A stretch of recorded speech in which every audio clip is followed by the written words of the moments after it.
આમ જોઈએ તો મારે ખાલી એક જ વાક્યમાં કહેવું છે કે મને કદાચ ગૂગલની જરૂર નહીં પડે, કારણ કે એકચ્યુઅલી મારે ઘણા બધા વર્ષો પછી પ્રેગ્નન્સી છે અને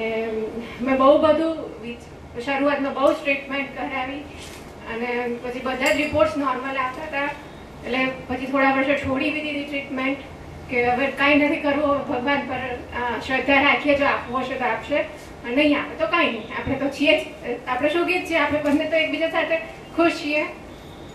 એટલે એકચ્યુઅલી મારી જ્યારે ટ્રીટમેન્ટ ચાલતી હતી ને ત્યારથી હું રોજ નેટ પર સર્ચ કર્યા કરું કે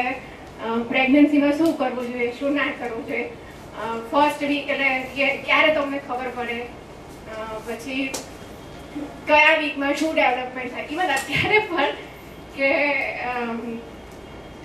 સપોઝ મારે આટલા વીક થયા તો એવરી વીક ચેક કરું નેટ પર કે આ વીક પર શું ડેવલપમેન્ટ થાય છે બાળકમાં. પણ મને લાગે છે કદાચ મને નેટ સર્ચ કરવાની જરૂર નહીં પડે, કંઈ પણ ક્વેશ્ચન હશે તો તમે લોકો છો જ, અને હું તરત તમને જ કદાચ પૂછી લઈશ અને કદાચ ક્વેશ્ચન્સ પણ હવે મને લાગે છે ઓછા આવશે મારે.